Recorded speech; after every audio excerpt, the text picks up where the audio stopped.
نحمده ونستعينه ونستغفره ونؤمن به ونتوكل عليه فنعوذ بالله من شرور أنفسنا ومن سيئات أعمالنا من يهده الله فلا مضل له ومن يضلل فلا هادي له ونشهد أن لا إله إلا الله وحده لا شريك له ونشهد أن محمدا عبده ورسوله أما بعد فإن أصدق الحديث كتاب الله وخير الهدي هدي محمد صلى الله عليه وسلم وشر الأمور محدثاتها وكل محدثة بدعة وكل بدعة ضلالة وفي رواية وكل ضلالة في النار فأعوذ بالله من الشيطان الرجيم وما محمد إلا رسول قد خلت من قبله الرسل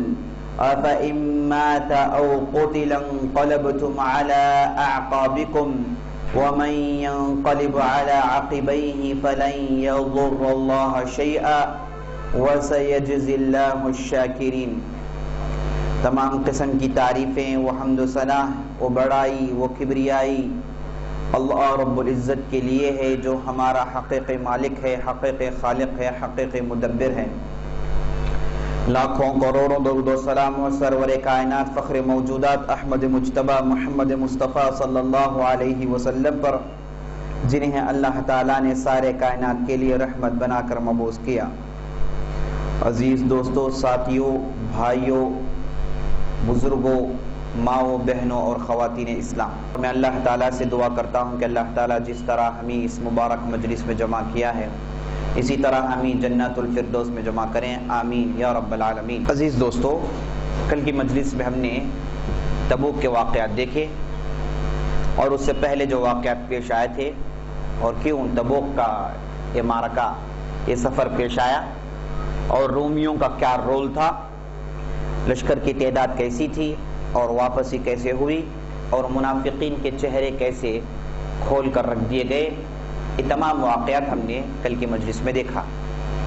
آپ صلی اللہ علیہ وسلم تبوک سے جیسے ہی واپس آئے، ہم نے یہ سنا کہ وفود کا سلسلہ شروع ہوا، مختلف قسم کے ڈیلیگیشنز آنا شروع ہوئے۔ مقصد یہ تھا کہ آتے تھے آپ صلی اللہ علیہ وسلم کے پاس، اسلام قبول کرتے اور بعض آتے آ کے سوالات کرتے، شک و شبہات پیش کرتے اور اس کا ازالہ سنتے۔ اس طریقے سے 9 ہجری اور اس کے بعد 10 ہجری، تقریباً 9 ہجری کے آخری مہینے اور 10 ہجری کے شروع کے مہینے اسی میں مصروف ہیں آپ صلی اللہ علیہ وسلم۔ صرف ڈیلیگیشن سے ملاقات کرتے، ان کے سامنے اسلام پیش کرتے۔ تقریباً 25 سے 30 سے زیادہ ڈیلیگیشنز آئے، اہم قبائل کے لوگ آئے، وفد لے کر آئے، بڑی بڑی تعداد میں آئے، بہت سارے آئے، تحفت لے کر آئے۔ اور آپ صلی اللہ علیہ وسلم کا طریقہ یہ تھا کہ ان سے ضرور ملاقات کرتے اور ملاقات کے دوران آپ صلی اللہ علیہ وسلم اچھی بات پیش کرتے، نرمی اور اپنے اخلاق کا اظہار کرتے، بہترین کپڑے پہنا کرتے تھے۔ آپ صلی اللہ علیہ وسلم کے پاس یمنی بردے کے نام سے ایک کپڑا تھا جسے عام طور پر آپ صلی اللہ علیہ وسلم زیبتن ہوتے اور وہ پہن کے ان لوگوں سے ملاقات کرتے۔ اس سے معلوم ہوتا ہے کہ آپ صلی اللہ علیہ وسلم کی نظر میں ان لوگوں کی ملاقات کتنی اہمیت رکھتی تھی اور اس طریقے سے آپ صلی اللہ علیہ وسلم نے کیسے سارے عرب کے لوگوں کو اپنے طرف مائل کر لیا۔ یہ تمام باتیں یہ ڈیلیگیشن سے ہم کو معلوم ہوتی ہیں میرے دوست۔ اس کے بعد جیسے آپ صلی اللہ علیہ وسلم تبوک سے آئے تو 9 ہجری میں ڈیلیگیشنز کا سلسلہ شروع ہوا، اس کے ساتھ ساتھ چند اہم واقعات پیش آئے۔ سب سے اہم واقعہ وہ عورت کا جس کا نام غامدیہ تھا، زنا کے مسئلے میں جس نے ایسا توبہ کیا جس کے تعلق سے نبی صلی اللہ علیہ وسلم کہتے ہیں لَقَدْ تَابَتْ تَوْبَةً لَوْ أُوزِعَتْ عَلَى 70 مِنْ أَهْلِ الْمَدِينَةِ لَوَسِعَتْهُمْ۔ یہ غامدیہ عورت نے ایسا توبہ کیا ہے، ایسا توبہ کیا ہے، اس توبے کو 70 مدینے کے افراد میں تقسیم کر دیا جائے تو اللہ تعالیٰ سب کے توبہ کو قبول کر لے گا۔ اتنا عظیم توبہ یہ غامدیہ کی عورت نے کیا۔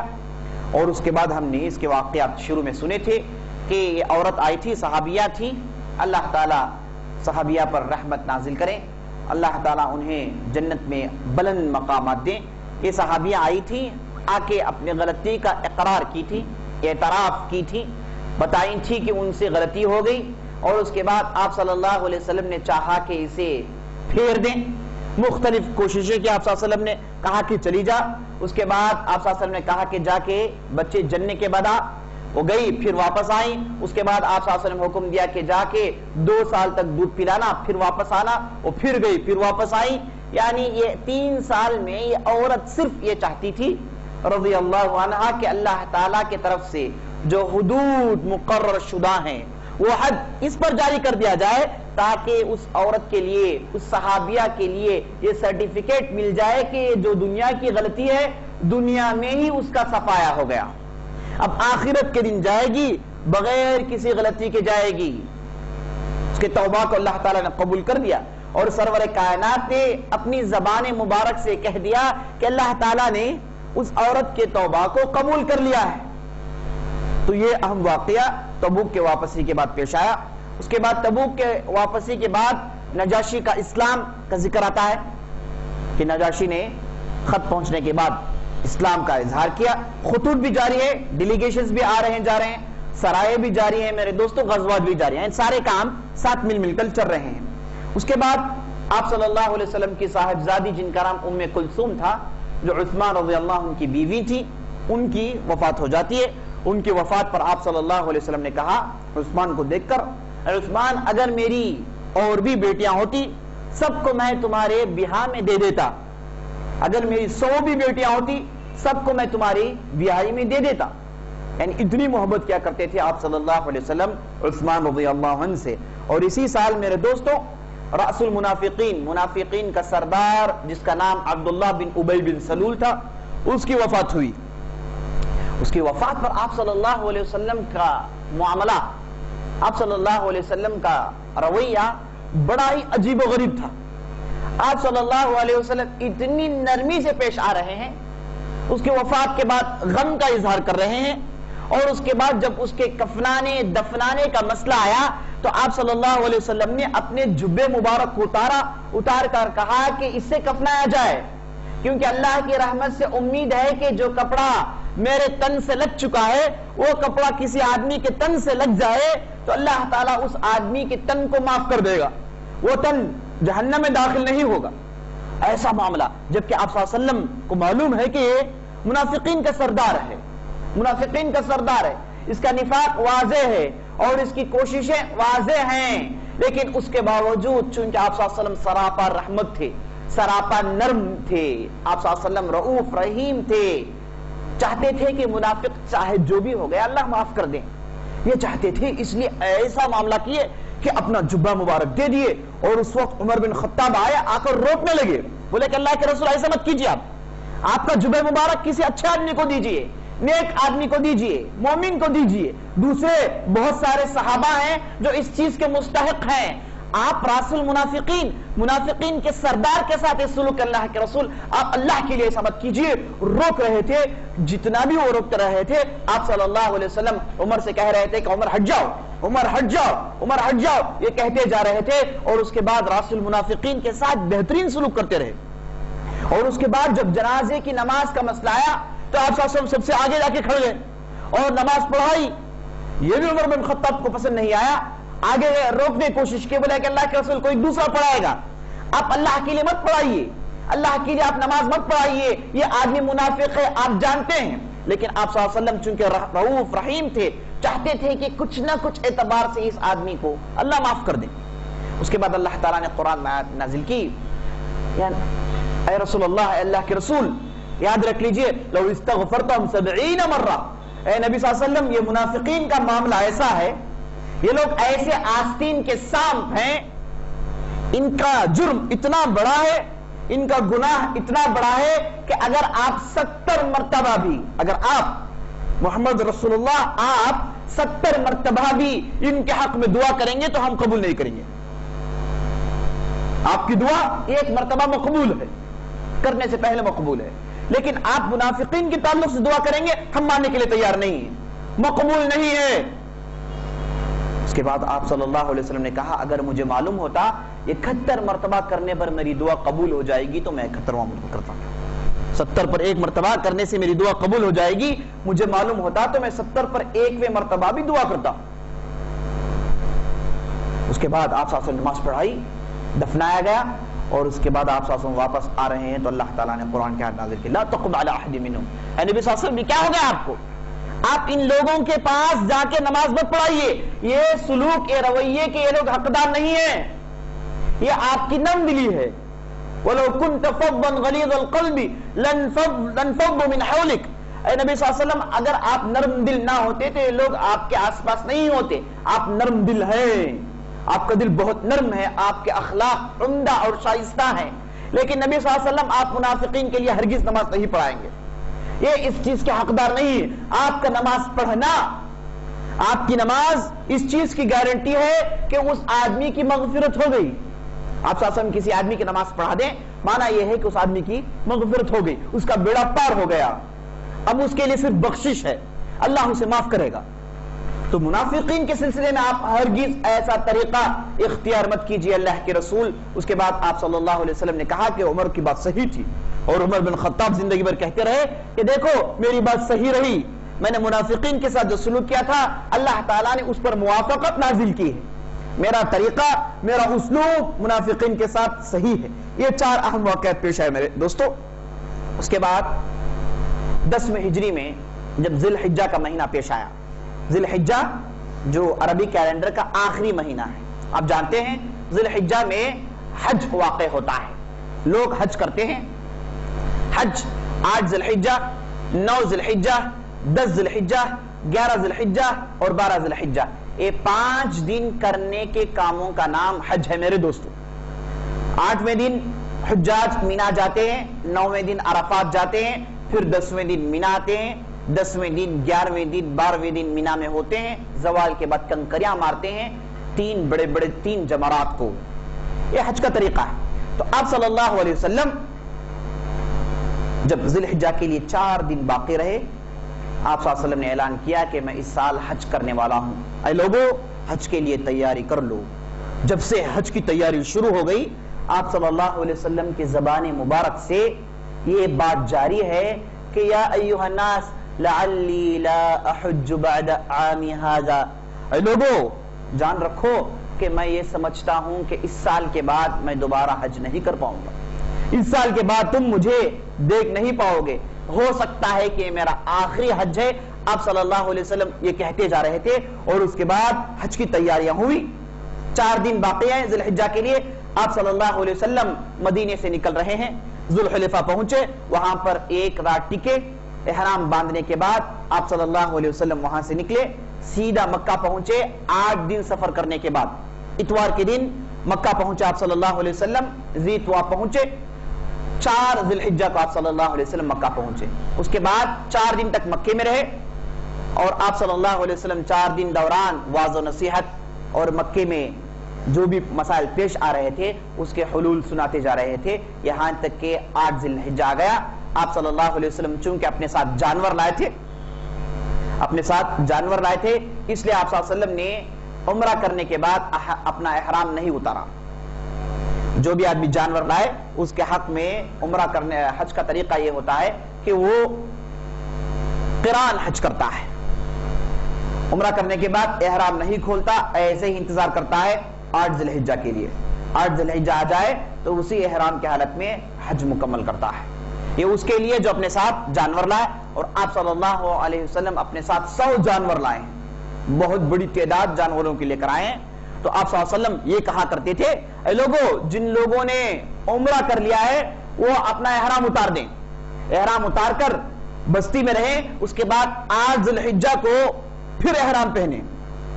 اسے تمتع کہا جاتا ہے میرے دوست. آپ صلی اللہ علیہ وسلم نے لوگوں کے حکم دیا. جب لوگوں نے آ کر پوچھا کہ آپ خود کیوں نہیں کر رہے ہیں, تو جواب میں کہے کہ میں اپنے ساتھ جانور لایا ہوں. جو بھی اپنے ساتھ جانور لاتا ہے وہ قران اس کے حق میں افضل ہے, جو اپنے ساتھ جانور نہیں لاتا اس کے لیے تمتع افضل ہے. تمتع میں آدمی عمرہ کرتا ہے, احرام کھول دیتا ہے, پھر 8 ذی الحجہ کے دن احرام پہن کر مینا پہنچ جاتا ہے. یہ تمتع ہے. آپ صلی اللہ علیہ وسلم عمرہ کیے اور اسی احرام کی حالت میں رہ گئے. جب ذی الحجہ 8 آیا, آپ صلی اللہ علیہ وسلم مینا کی طرف رخ کیے, مینا پہنچ گئے. مینا میں گئے, 4 وقت کی نماز پڑھے, اور اس کے بعد عرفات گئے. عرفات میں نمیرہ کے مسجد کے پاس گئے, ادھر آپ صلی اللہ علیہ وسلم دن گزارا, اور اس کے بعد مغرب کے بعد آپ صلی اللہ علیہ وسلم بطن وادی پر پہنچے تو ایک پرزور تقریر کی. تقریر میں بہترین نصیحتیں کی. آپ صلی اللہ علیہ وسلم نے کہا, اے لوگو جان رکھو, لوگو جان رکھو, میں آج جاہلیت کے پورے رسوم کو اپنے پیروں تلے ڈال کر روند رہا ہوں. میں جاہلیت کے پورے رسوم کو اپنے پیروں تلے ڈال کر روند رہا ہوں. میرے دوستو, یہ آپ صلی اللہ علیہ وسلم کے حج سے پہلے, اس سال سے پہلے جب 9 ذی الحجہ کا 9 ہجری کا حج آیا, اس سے پہلے جب 9 ہجری کا حج آیا, فتح مکہ 8 میں ہوا تھا, 9ویں سال ڈیلیگیشنز کا تھا, اور 9ویں سال جب ذی الحجہ آیا تو آپ صلی اللہ علیہ وسلم نے ابو بکر کو بھیجا تھا رضی اللہ عنہ. وہ گئے تھے, ابو بکر کی عمارت میں لوگوں نے حج کیا. اب اس حج میں مشرکین بھی تھے اور دوسرے لوگ بھی تھے, سب مل کے حج کیے 9 ہجری پہ. اب اس کے بعد ابو بکر گئے رضی اللہ عنہ, انہوں نے اپنی عمارت میں حج کروایا, اور حج میں یہ اعلان کر دیا کہ آج کے بعد کوئی مشرک حج کرنے نہیں آئے گا, صرف مسلمان حج کرنے کے لیے آئیں گے. اللہ نے اس زمین کو شرک سے پاک کر دیا. اتنے میں علی رضی اللہ عنہ نکل کر آ گئے, آ کر بولے علی رضی اللہ عنہ کہ نبی صلی اللہ علیہ وسلم نے مجھے بھیجا ہے. تو ابو بکر صدیق نے کہا کہ آپ کو امیر بنا کر بھیجا ہے یا پھر مامور بنا کر بھیجا ہے؟ علی رضی اللہ عنہ نے کہا کہ نہیں نہیں, میں مامور ہوں, آپ امیر ہیں, صرف میرے پاس ایک اعلان ہے. تو ایام تشریق آیا تو علی بن ابی طالب ٹھہر گئے, ٹھہر کر لوگوں کے درمیان یہ اعلان کیے کہ آپ صلی اللہ علیہ وسلم نے جتنے بھی عہد و پیمان کیے تھے, جتنے بھی قبائل تھے, ان سے آپ صلی اللہ علیہ وسلم نے عہد و پیمان کیا تھا, ان سے آپ صلی اللہ علیہ وسلم نے ٹریٹی لکھی تھی, ان سے معاہدہ کیا تھا. آپ سنتے چلے آ رہے ہیں, مدینے کا پورا دور عہد و پیمان کا دور تھا. خاص طور پر بدر سے پہلے آپ صلی اللہ علیہ وسلم نے عہد و پیمان کے حدود کو بہت کشادہ کر دیا. جہاں کہیں بھی گئے عہد و پیمان, ہر قبائل کے ساتھ عہد و پیمان کیا تھا آپ صلی اللہ علیہ وسلم. تو یہ 9ویں ہجری میں آپ صلی اللہ علیہ وسلم نے علی رضی اللہ عنہ کو بھیج کے یہ اعلان کروایا کہ قبائل والے سن لو, جو بھی عہد و پیمان کیے ہیں وہ عہد و پیمان آج سے کینسل. 4 مہینے کی مہلت ہے, 4 مہینے کی مہلت ہے, اس کے بعد عہد و پیمان کو ختم کر دیا جائے گا. عہد و پیمان کی ضرورت اس وقت تھی جب امان کی ضرورت تھی, خدشہ تھا, ڈر تھا, لڑائی جھگڑے کا اندیشہ تھا, مشرکین کا خوف تھا, وہ حملہ کریں گے تو ہو سکتا ہے کہ قبائل ان سے مل جائے. تو اسی لیے نبی صلی اللہ علیہ وسلم نے عہد و پیمان کر کے یہ قبائل والوں کو خاموش کر لیا تھا. تو چونکہ مکہ فتح ہو گیا, مدینہ ہے, اور آس پاس کے علاقے کے لوگ جوق در جوق اسلام میں داخل ہو رہے ہیں. اور آپ نے سنا تبوک کے لڑائی میں آپ صلی اللہ علیہ وسلم کے ساتھ 30,000 صحابہ تھے, یعنی بہت بڑی تعداد. یعنی 30,000 کی تعداد ہم کو یہ بتاتی ہے کہ اب عرب میں 90% لوگ مسلمان ہو گئے. یعنی تقریباً بڑے بڑے قبائل, بنو غطفان, بنو اشجع, اور اس کے بعد قریش اور مدینے کے آس پاس کے بڑے بڑے قبائل, یہ سب مسلمان ہو گئے تھے. تو 30,000 کی تعداد یہ بتا رہی ہے کہ اسلام کا یہ پھیل گیا ہے, مسلمان زیادہ ہو گئے ہیں. تو اس کے بعد میرے دوستو, نبی صلی اللہ علیہ وسلم نے عہد و پیمان کو باطل ٹھہرا دیا, عہد و پیمان کو ختم کر دیا. اب مسلمانوں کا ڈومینیشن ہے, اب مسلمان جو حکم چلائیں گے وہی چلے گا. اس کے بعد آپ صلی اللہ علیہ وسلم جب حج کرنے کے لیے آئے, ذی الحجہ کے دن آپ صلی اللہ علیہ وسلم جیسے آپ نے سنا مینا گئے, اس کے بعد عرفات گئے, عرفات کے واپسی پر وادی بطن پر ٹھہر کے بہترین تقریر کیے. تو تقریر کا آغاز اللہ کے حمد و ثنا توحید سے کیے. اس کے بعد اہم چیز جس کا ذکر کیے وہ بولے کہ جاہلیت کے پورے رسوم, جاہلیت کے پرانے خیالات, پرانے عادات و اطوار, پرانے ٹریڈیشنز کو میں اپنے پیروں تلے ڈال کے روند رہا ہوں. میں سب سے پہلے جاہلیت کے خون میں سے سب سے پہلا خون ربیعہ بن حارث کے خون کو اپنے پیروں تلے ڈال کے روند رہا ہوں. یہ آپ صلی اللہ علیہ وسلم کے خاندان کا بچہ تھا جسے بعض قبائل والوں نے مار دیا تھا. اب بنو ہاشم پر تھا کہ بدلہ لے, آپ صلی اللہ علیہ وسلم نے کہا کہ میں باطل ٹھہراتا ہوں. یہ خون کا بدلہ, خون لڑائی جھگڑا نہیں ہے, اب نظام ہے, اب قصاص کا نظام ہے, دیت ہے, اس نظام کو امپلیمنٹ کیا جائے گا. اب جاہلیت کے طور و طریقے پر چل کے بدلہ لینے کی کوشش نہیں کی جائے گی. تو آپ صلی اللہ علیہ وسلم نے کہا کہ لے لو, یہ ربیعہ بن حارث ہمارے خاندان کا بچہ تھا جسے بعض لوگوں نے قتل کر دیا, بعض قبائل والوں نے قتل کر دیا. میں اس خون کو اپنے پیروں تلے ڈال کے روندتا ہوں, اس کا بدلہ جاہلیت کے طریقے پر نہیں لیا جائے گا. یہ سبجیکٹ ختم. اس کے بعد آپ صلی اللہ علیہ وسلم نے کہا تمام سود، تمام انٹرسٹ بیس ٹرانزیکشنز کو، تمام سود کی بنیاد پر کی جانے والی تجارتوں کو میں باطل ٹھہراتا ہوں، سود کو باطل ٹھہراتا ہوں۔ میں سب سے پہلے میرے خاندان والے بنو ہاشم کے عباس بن عبد المطلب کے سود کا بزنس جو ہے، سود کا جو طریقہ ہے، میں اسے رونتا ہوں، کیونکہ عباس بن عبد المطلب مکے میں سود کی تجارت کرتے تھے، سود دیا کرتے تھے، سود پہ عمل کرتے تھے۔ اب مسلمان ہو گئے، اب نیا نظام آ گیا ہے، سود کو اسلام نے باطل ٹھہرا دیا، تو آپ صلی اللہ علیہ وسلم نے کہا کہ میں سب سے پہلے میرے خاندان والے عباس بن عبد المطلب کے سود کو میرے پیروں تلے ڈال کے رونتا ہوں۔ یہ جاہلیت کا طریقہ ہے کہ اگر کوئی آدمی، اگر نبی صلی اللہ علیہ وسلم یہ کہے کہ میں سود کو باطل ٹھہراتا ہوں اور اس کے بعد خاموش رہ گئے، تو یہ چونکہ نئے نئے مسلمان آئے وہ ضرور یہ سوچیں گے کہ بھائی ان کے خاندان والوں کے لیے نبی صلی اللہ علیہ وسلم طرفداری کر رہے ہیں، اس لیے آپ صلی اللہ علیہ وسلم بار بار حکم لگانے کے بعد اپنے خاندان کی مثال پیش کر رہے ہیں، کہہ رہے ہیں کہ یہ میرے خاندان والے ہیں، میں اسے باطل ٹھہرا رہا ہوں، تاکہ بات اچھی طریقے سے واضح ہو جائے کہ اب خاندان کنبے قبیلے کے بندشوں سے مبرہ ہیں، یہ قیود اب نہیں ہے، اب قید ہے تو اسلام کا قید ہے، اب حدود ہے تو اسلام کے حدود ہیں، اس لیے آپ صلی اللہ علیہ وسلم مثال کے طور پر اپنے خاندان والوں کو پیش کر رہے ہیں اور اس کے بعد ان کے رسوم کو باطل ٹھہرا رہے ہیں۔ اس کے بعد آپ صلی اللہ علیہ وسلم نے عورتوں کے لیے خاص نصیحت کی، عورتوں سے کہا کہ تم لوگوں کو چاہیے کہ تمہارے مرد جب غائب ہیں تو تم اپنی حفاظت کریں، اپنی بچوں کی حفاظت کریں، ان کے مال کی حفاظت کریں، اپنے گھر میں ان مردوں کو نہ لائیں جنہیں اسلام نے حرام قرار دیا ہے، جنہیں تمہارے مرد پسند نہیں کرتے، شوہروں کے ساتھ بہترین سلوک کریں، ان کا حق ہے۔ آپ صلی اللہ علیہ وسلم نے عورتوں کو ڈرایا، اس کے بعد مردوں سے کہا کہ یاد رکھ لو عورتیں جو تمہارے پاس ہیں، شادی کے بندش میں جو تمہارے پاس آئی ہیں، ان کا حق تم پر ہے، ان کے حقوق ادا کرے، ان کے تعلق سے پوچھا جائے گا، ان کی ذمہ داری ہے، انہیں کھلانا پلانا واجب ہے، ان کی حفاظت کرنا اے مردوں تم پر واجب ہے۔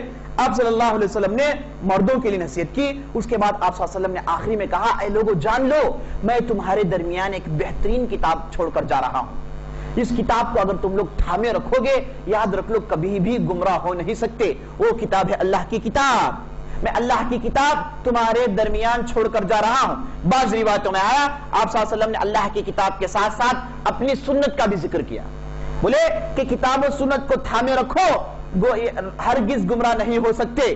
جو آدمی کتاب و سنت کو تھامے رکھا ہے یہ آدمی گمراہ ہو نہیں سکتا۔ کتاب و سنت یہ ترازو ہے، کتاب و سنت یہ بیلنس ہے، ہر عمل کو اس میں ڈال کر دیکھیں، اس میں اس کی گنجائش ہے تو اس پر عمل کریں، اگر اس میں اس کی گنجائش نہیں ہے تو اس پر عمل نہ کریں۔ یہ کتاب و سنت اللہ تعالیٰ کی طرف سے بھیجے گئے نشانیاں ہیں، بھیجی گئی حجتیں ہیں، یہ اللہ تعالیٰ کی طرف سے ترازو ہے۔ آپ صلی اللہ علیہ وسلم نے کتاب و سنت پر زور دیا۔ اس کے بعد آپ صلی اللہ علیہ وسلم نے کہا اے لوگو میں آپ کے درمیان اسلام کی بہترین تعلیمات چھوڑ کر جا رہا ہوں، یہ ایسی تعلیمات ہیں، اسلام کی ایک ایسی راہ ہے، یہ ایسا راستہ ہے جو رات میں دن کے مانند چمکتا ہے، اس کے راتیں دن کے مانند ہیں، اس میں ٹیڑھ نہیں ہے، بالکل سیدھی راہ ہے۔ اے لوگوں سن لو اسلام کے 5 ارکان ہیں، شہادتین، نماز، روزہ، حج، زکوٰۃ، اس پر عمل کرتے رہو۔ آپ صلی اللہ علیہ وسلم نے پوری تقریر سنائی۔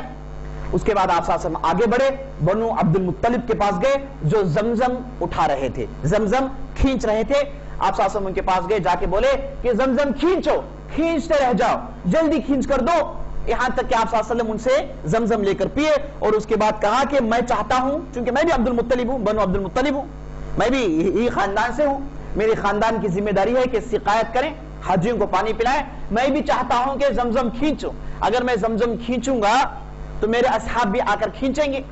اب اس کے بعد بنو عبد المطلب کے لیے کوئی خوبی باقی نہیں رہ جائے گی، کوئی خصوصیت باقی نہیں رہ جائے گی، قیامت تک کے لیے ذمہ داری تمہارے پاس ہے۔ آپ صلی اللہ علیہ وسلم نے دیا، اور اس کے بعد زمزم لے کے ان سے پیا آپ صلی اللہ علیہ وسلم۔ اس کے بعد یوم النحر جب آیا تو آپ صلی اللہ علیہ وسلم نے دوسری تقریر کی، اور اس تقریر میں آپ صلی اللہ علیہ وسلم نے کافی لمبی تقریر کی اور وہی باتیں دہرائی، اور چند باتیں آپ صلی اللہ علیہ وسلم نے مزید بیان کی۔ اس میں آپ صلی اللہ علیہ وسلم نے کہا اے لوگوں آج کون سا دن ہے؟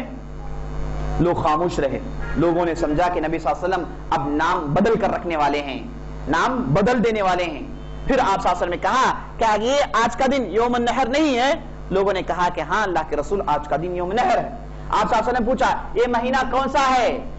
3 مرتبہ پوچھے، لوگوں نے سمجھا کہ اب نبی صلی اللہ علیہ وسلم مہینے کا نام بدلنے والے ہیں۔ اس کے بعد نبی صلی اللہ علیہ وسلم نے خود کہا کیا یہ ذی الحجہ کا مہینہ نہیں ہے؟ کیا یہ حرمت والا مہینہ نہیں ہے؟ لوگوں نے کہا کہ ہاں اللہ کے رسول یہ حرمت والا مہینہ ہے۔ اس کے بعد نبی صلی اللہ علیہ وسلم نے پوچھا یہ کون سی زمین ہے؟ یہ کون سی زمین ہے؟ لوگوں نے سوچا کہ اب نبی صلی اللہ علیہ وسلم حکم بدل دینے والے ہیں۔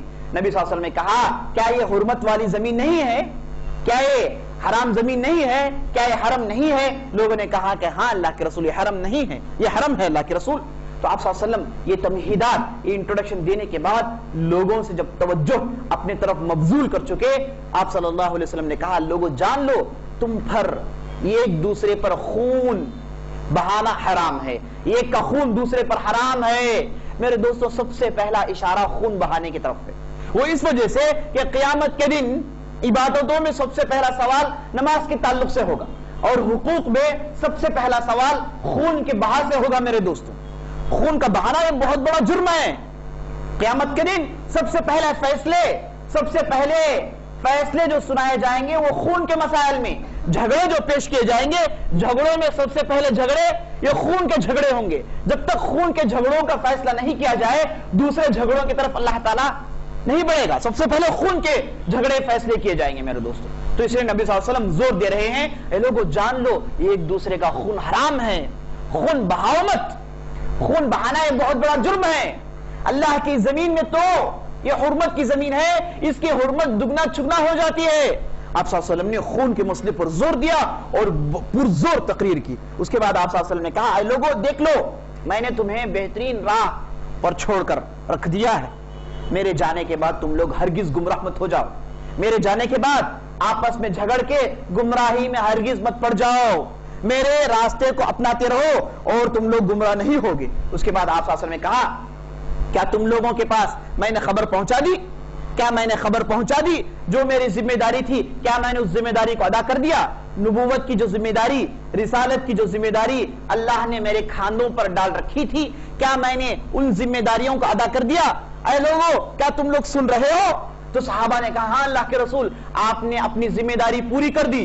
آپ صلی اللہ علیہ وسلم نے اپنے انگوشت مبارک کو آسمان کی طرف اٹھایا اور نیچے جھکاتے ہوئے کہا اللہم اشہد اللہم اشہد، اے اللہ تو شہادت رہ جا، اے اللہ تو شاہد رہ جا، اے اللہ میری جو ذمہ داری ہے پچھلے 20 پر 3 سال سے ادا کر رہا ہوں، یہ جو قرآن کا بوجھ ہے، یہ تعلیمات کی ذمہ داری ہے، لوگوں کو درست کرنے کی ذمہ داری ہے۔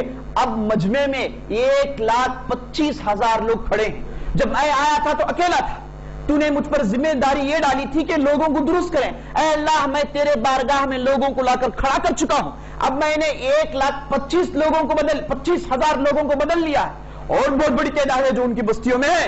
اے اللہ اتنی بڑی تعداد ہے، اے اللہ تو گواہ رہ میں نے میرا پیغام پہنچا دیا، اے اللہ میں نے میرا پیغام پہنچا دیا۔ اس کے بعد آپ صلی اللہ علیہ وسلم نے کہا فَلْيُبَلِّغِ الشَّاهِدَ الْغَائِبَ رُبَّ مُبَلِّغٍ أَوْعَى مِنْ سَامِعٍ، جو بھی ادھر حاضر ہے جا کر ان لوگوں کو باتیں پہنچا دے جو ادھر موجود نہیں ہیں۔ اور کبھی کبھار ایسے ہوتا ہے کہ پہنچانے والا پہنچاتا ہے، سننے والا پہچاننے والے سے زیادہ سمجھتا ہے۔ پہنچانے والا پہنچاتا ہے، جب آدمی کو بات پہنچائی جاتی ہے وہ آدمی بات سن کے ایسی باتیں، ایسے رموز و اوقاف پہچانتا ہے جو کہنے والا پہنچانے والا بھی سمجھتا نہیں۔ اب صلی اللہ علیہ وسلم نے کہا کیونکہ مطلب یہ ہے کہ بستیوں میں بعض ایسے افراد ہیں جو کیا ہے اب ادھر حاضر نہیں ہے، آپ جا کے انہیں پہنچائیں گے آپ سے زیادہ وہ سمجھ سکتے ہیں۔ تو یہاں پر آپ صلی اللہ علیہ وسلم نے لفظ استعمال کیا رب مبلغین، رب للتقلیل، یعنی ربا استعمال اس وقت کیا جاتا ہے جب یہ کہنا ہوتا ہے کہ بعض، چند، کبھی کبھار، ممکن ہے، ایسے ہو سکتا ہے، اس کے لیے ربا کا لفظ استعمال کرتے ہیں عربی زبان میں۔ تو آپ صاحب نے کہا کہ ہو سکتا ہے، ممکن ہے، امکان ہے کہ آپ جا کر پہنچائیں ان لوگوں کو، اور جنہیں پہنچایا گیا اس میسج کو آپ سے زیادہ سمجھیں۔ تو آپ صلی اللہ علیہ وسلم نے تقریر کی۔ اس کے بعد آپ صلی اللہ علیہ وسلم آگے بڑھے، ایام تشریق میں بھی آپ صلی اللہ علیہ وسلم نے تقریر کی۔ اب یہ تقریر کے بعد اللہ تعالیٰ نے سورہ نصر نازل کیا، اذا جاء نصر اللہ والفتح ورأيت الناس يدخلون في دين الله أفواجا فسبح بحمد ربك واستغفر إنه كان توابا. جب اللہ تعالیٰ کی طرف سے مدد آ جائے گی، اللہ تعالیٰ کی طرف سے حکم آ جائے گا، اے نبی صلی اللہ علیہ وسلم آپ دیکھو گے لوگ بڑی بڑی تعداد میں جوق در جوق اسلام میں داخل ہوں گے. اگر آپ اس منظر کو دیکھ لیں، یعنی اسلام میں داخل ہونے والوں کی تعداد کچھ کم نہیں ہوگی، بہت بڑی تعداد ہوگی. لوگ سمندر کے مانند، ٹھاٹے مارنے والے سمندروں کے مانند اسلام میں داخل ہوں گے، جوق در جوق داخل ہوں گے، فوج در فوج داخل ہوں گے. اگر آپ یہ دیکھ لیں فسبح بحمد ربک واستغفر، اے نبی صلی اللہ علیہ وسلم آپ کریں کیا؟ اللہ کی بڑائی بیان کریں، اس کے ساتھ ساتھ اس کی تعریف بیان کریں. یہ آپ کی بس کی بات نہیں ہے، یہ آپ ذمہ دار تھے، آپ نے پہنچا دیا. یہ ہم نے آپ کے اندر سکت ڈالا، ہم نے آپ کے اندر طاقت دی، ہم نے آپ کو صحیح راستہ دکھایا، یہ کرنے والے ہم ہیں. تو لہٰذا آپ ہماری پاکیزگی بیان کریں، ہماری بڑائی بیان کریں، ہمارے بارگاہ میں حمد و تمجید کریں. اس کے بعد کیا کریں؟ واستغفر. سبحان اللہ، عجیب و غریب حکم ہے. واستغفر، اے نبی صلی اللہ علیہ وسلم آپ استغفار کریں. اتنی محنتیں، اتنی نمازیں، عبادتیں، جہاد، معرکے، سرائے، لڑائی، خون بہائے، کیا کیا قربانیاں نہیں دی، ہر قسم کی قربانیاں دی. آخری میں پھر حکم ہو رہا ہے واستغفر، اے نبی صلی اللہ علیہ وسلم آپ استغفار کیجئے. یہ اللہ کا قانون ہے میرے دوست. اللہ کبھی کسی بھی نبی کو آزماتا ہے، آزمانے کے بعد پھر ان کی حالت درست کر دیتا ہے. نبی سے کہتا ہے کہ واستغفر، اے نبی استغفار کرو. آپ نوح علیہ السلام کو اللہ تعالیٰ نے بچایا، کشتی میں چڑھ گئے، بولا کہ استغفروا ربکم انہ کان غفارا. اللہ تعالیٰ کے بارگاہ میں استغفار کرو، اللہ تعالیٰ بہت بڑا غفار ہے. ثم افیضوا من حیث افاض الناس ثم استغفروا ثم استغفرون. لوگوں کی طرح حج میں جاؤ، واپس آؤ، اس کے بعد استغفار کرو. جب بھی کوئی نعمت ختم ہو جائے آخری میں استغفار کا حکم ہے میرے دوست. استغفار مومن کا شیوا ہے، مومن استغفار کرتے رہتا ہے. اسی لیے نبی صلی اللہ علیہ وسلم ایک دن میں کبھی 70 مرتبہ، ایک دن میں کبھی 100 مرتبہ استغفار کرنا، اپنی بخشش طلب کرنا، اپنے گناہوں کو ڈھونا، گناہوں کی تلافی مانگنا، یہ مومن کا شیوا ہے، مومن کا شیوا ہے. مومن رات و دن کرتا ہے یہ، کیونکہ مومن کبھی بھی یہ گھمنڈ میں، یہ غروری میں نہیں آتا کہ میں خلاص اب اچھا ہو گیا، میں یہ نہیں سوچتا میرے دوستوں. مومن جتنی بھی اس کی عبادتیں بڑھتی جاتی ہیں، نیکیاں بڑھتی جاتی ہیں، اللہ کے قربت وہ جوار اسے حاصل ہوتی ہے، تو وہ مومن یہ کہتا ہے کہ میں گنہگار ہوں، میں گنہگار بندہ ہوں، میرے اندر خامیاں ہیں، میرے اندر غلطیاں ہیں. یہ خامیاں غلطیاں پر اپنے افسوس کا اظہار کرتا ہے، اس کے بعد استغفار کرتا ہے. تو اللہ تعالیٰ کی فسبح بحمد ربک واستغفر، اللہ کی بڑائی، اللہ کی تمجید، اللہ کی پاکیزگی بیان کرنے کے بعد اے نبی صلی اللہ علیہ وسلم، اے صلی اللہ علیہ وسلم آپ استغفار کریں، آپ استغفار کریں. انہ کان توابا، بلا شبہ اللہ تعالیٰ آپ کی توبہ کو قبول کرنے والا ہے. تو عمر بن خطاب نے جب یہ سورت سنی تو رونے لگے. لوگوں نے پوچھا کہ کیوں رونے لگے؟ بولے کہ تم کو مسئلہ سمجھ میں نہیں آ رہا، آیت کیا کہہ رہی ہے، معمولی بات سمجھ میں نہیں آ رہی ہے. یہ مشن کا اختتام کا اعلان ہے، مشن ختم ہو رہا ہے، جو کام لے کر آئے ہیں وہ کام ختم ہو گیا ہے، اس کا اعلان ہے اس کے اندر. اے لوگوں سمجھ لو اسے. اہل علم کہتے ہیں، ابن عباس وغیرہ کہتے ہیں کہ سورت نازل ہونے کے 80 دن کے بعد یا پھر 82 دن کے بعد نبی صلی اللہ علیہ وسلم کی وفات ہو گئی. مشن ختم، جس کے لیے آئے وہ موضوع ختم ہو گیا. اس کے بعد میرے دوستوں آپ صلی اللہ علیہ وسلم ایام تشریق کے دن مینا میں رہے. اس کے بعد مینا سے مکہ واپس آیا، اور مکے میں آئے تو زیادہ دن نہیں رہے، فوراً مدینے کی طرف اپنے پڑاؤ کو رخ میں ڈال دیا، مدینے کی طرف نکل گئے. اور حاجیوں کے لیے ہی حکم ہے کہ حج ختم کرنے کے بعد سیدھے بستی آ جائے. حج ختم کرنے کے بعد مکے میں زیادہ وقت بتانا یہ سنت کے خلاف ہے. آپ صلی اللہ علیہ وسلم آئے، رہے، اور اس کے بعد سیدھے مدینے کی طرف نکل گئے میرے دوستوں. اس کے بعد آپ صلی اللہ علیہ وسلم مدینے میں آئے. مدینے میں آنے کے بعد آپ صلی اللہ علیہ وسلم نے آخری فوج کا انتظام کیا. آپ صلی اللہ علیہ وسلم کو خبر مل رہی تھی کہ یہ جو شام کے حدود میں یہ جو رومی ہیں، ان لوگوں نے ایک نیا ظلم شروع کر رکھا ہے. پہلے سے ایک مرتبہ کوشش ہوئی، دوبارہ تبوک کے لیے گئے، ملاقات نہیں ہوئی، لڑائی نہیں ہوئی. اب اس کے بعد خبریں یہ مل رہی ہیں کہ وہاں کے رومی جو بھی مسلمان ہو جاتا ہے اسے موت کے گھاٹ اتار دیتے ہیں، جو بھی مسلمان ہوتا ہے اسے مار دیتے ہیں. مسلمانوں پر مصائب و آلام کے پہاڑ ٹوٹ ٹوٹ کر ڈال رہے ہیں. یہ خبر آپ صلی اللہ علیہ وسلم ملی تو آپ صلی اللہ علیہ وسلم نے کہا کہ ان کے ساتھ فیصلہ کن معرکہ کیا جائے، اس شام کو سر کیا جائے، یہ اسلامی حدود کے اندر داخل کیا جائے. تو آپ صلی اللہ علیہ وسلم نے اسامہ بن زید کو بلایا، جو کم سن تھے، جن کی عمر کم تھی میرے دوست، لیکن آپ صلی اللہ علیہ وسلم ان سے بہت محبت کرتے تھے. حسین حسین کے بعد ان سے بہت زیادہ محبت کرتے تھے. یہ آپ صلی اللہ علیہ وسلم کے جو لے پالک لڑکے منہ بھولے بیٹے تھے جن کا نام زید بن حارثہ، جو آگے چل کے یہ رواج ختم کر دیا گیا، تو زید بن حارثہ کے لڑکے اسامہ بن زید تھے جنہیں نبی صلی اللہ علیہ وسلم بہت محبت کیا کرتے تھے۔ تو یہ حکم دیے کہ فوج کی تیاری ہو، اور فوج میں بڑے بڑے ہیں، بڑے عمر بن خطاب یہ سپہ سالار ہے، ان کے ماتحت عمر بن خطاب ہے، یہ سپہ سالار ان کے ماتحت ابوبکر صدیق ہے۔ تو بعض لوگوں نے آ کے اعتراض کیا، اللہ کے رسول اتنی بڑی بڑی شخصیتیں ان کے ماتحت اللہ کے رسول، تو نبی صلی اللہ علیہ وسلم غصہ گئے، بولے کہ تم لوگ اس کے بعد زید بن حارثہ کے تعلق سے بھی اختلاف کیے، تم لوگوں نے کہا کہ وہ بہترین گھوڑ سوار نہیں ہیں، ان کو تلوار چلانے نہیں آتا، لیکن اس نے داد شجاعت دی موتا میں اور شہادت حاصل کی، اس کا باپ بھی بہترین شہ سوار تھا اور اس کا بیٹا بھی بہترین شہ سوار ہے، اس کے اندر سپہ سالار ہونے کے پورے کوالٹیز ہیں، اے لوگو تم اختلاف مت کرو، خاموشی سے حکم مانتے چلو۔ سب خاموش ہو گئے۔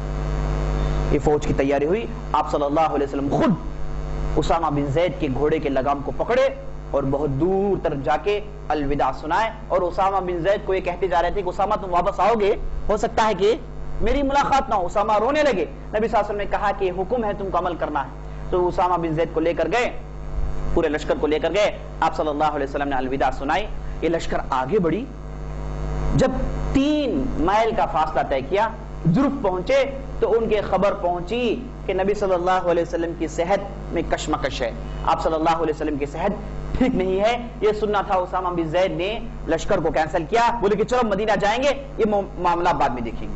تو اسامہ بن زید واپس آ گئے تھے میرے دوستوں۔ تو نبی صلی اللہ علیہ وسلم جب سفر کا مہینہ آیا، سفر کا مہینہ 11ویں تاریخ، آپ صلی اللہ علیہ وسلم بقیع گئے، قبرستان بقیع گئے اور ادھر ٹھہرے اور بہت دیر تک دعا کرتے رہے، اور آخری کے دعا کے آخری میں کہا انا بکم اللاحقون، ہم تم سے آ کے ملنے والے ہیں، اے قبر والو تم پر اللہ کی سلامتی ہو، تم آگے گئے ہیں، ہم تمہارے پیچھے آ رہے ہیں۔ آپ صلی اللہ علیہ وسلم نے یہ دعا کیا، اور اس کے بعد آپ صلی اللہ علیہ وسلم وحد والوں کے پاس گئے، ان پر بہت دیر تک دعا پڑھتے رہے، ان کے لیے مغفرت چاہتے رہے۔ اس کے بعد آپ صلی اللہ علیہ وسلم واپس آئے، واپس آ کے ممبر پر چڑھے، ممبر پر فروکش ہونے کے بعد ایک تقریر سنائی۔ تقریر میں آپ صلی اللہ علیہ وسلم نے کہا کہ میں حوض کوثر دیکھ رہا ہوں، اس کے میٹھے پانی کو دیکھ رہا ہوں، مجھے جنت کے مناظر نظر آ رہے ہیں، اے لوگوں جان لینا، ہو سکتا ہے کہ تم سے میری آخری ملاقات ہے، ہو سکتا ہے تم سے یہ میری آخری ملاقات ہے، ہو سکتا ہے کہ آخری خطبہ ہے۔ یہ کہہ کے آپ صلی اللہ علیہ وسلم نے اپنے خطبے کو ختم کیا۔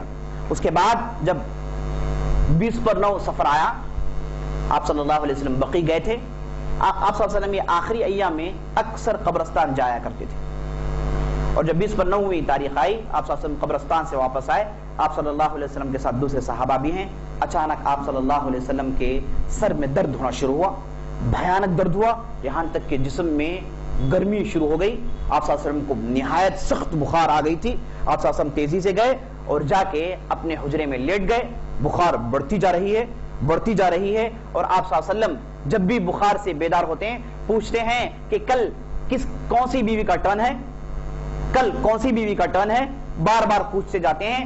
تو نبی صلی اللہ علیہ وسلم کی پوری بیویاں جمع ہوئی رضی اللہ عنہم اجمعین، انہوں نے کہا کہ آپ صلی اللہ علیہ وسلم کا مقصد یہ ہے کہ آپ صلی اللہ علیہ وسلم عائشہ رضی اللہ عنہ کے گھر جانا چاہتے ہیں، اسی لیے بار بار پوچھ رہے ہیں۔ تو سب نے اتفاق کیا کہ نبی صلی اللہ علیہ وسلم کو عائشہ رضی اللہ عنہ کے گھر میں بھیج دیں، اور آپ صلی اللہ علیہ وسلم آخری ہفتہ عائشہ رضی اللہ عنہ کے حجرے میں گزارے تھے میرے دوستو، موت سے 5 دن پہلے۔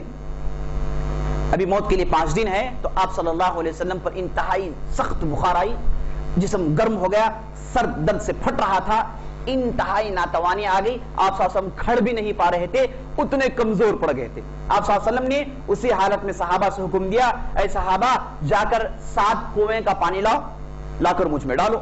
صحابہ گئے، 7 کنویں کا پانی لائے، آپ صلی اللہ علیہ وسلم کو بٹھائے، اور آپ صلی اللہ علیہ وسلم کے سر سے وہ پانی ڈالتے رہے یہاں تک کہ آپ صلی اللہ علیہ وسلم پورے بھگ گئے۔ آپ صلی اللہ علیہ وسلم نے بس بس کہنا شروع کیا، اس کے بعد صحابہ ہٹ گئے۔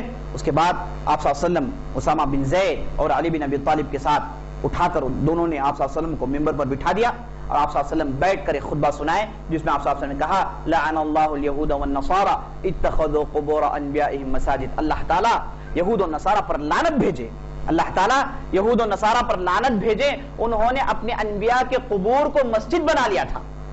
جب بھی کوئی نبی ان میں مرتا، یہ لوگ فوراً اس نبی کے مقبرے کو مسجد بنا لیتے, وہاں پر جا جا کے سجدے کرتے, وہاں پر جا جا کے عبادتیں کر دے. اس وجہ سے یہود و نصارہ پر لعنت ہے. یعنی آپ صلی اللہ علیہ وسلم یہ بتا رہے ہیں کہ اب مجھے مرض موت لاحق ہے, ہو سکتا ہے کہ میں وفات پا جاؤں, اور وفات پانے کے بعد آپ لوگ جیسے یہود و نصارہ نے کیا ویسے ہرگز مت کرو, ویسے ہرگز مت کرو, میرے قبر کو عبادت گاہ مت بناؤ. لا تجعلوا قبری وثنا یعبد, اے لوگو میرے قبر کو یہ بت مت بنا لو جہاں پر لوگ آ کے نذرانے چڑھاتے ہیں, چڑھاوے چڑھاتے ہیں, عبادتیں کرتے ہیں, ویسے میری قبرگاہ کو ہرگز مت بنا لو. آپ صلی اللہ علیہ وسلم نے اس تقریر میں اسی چیز پر زور دیا.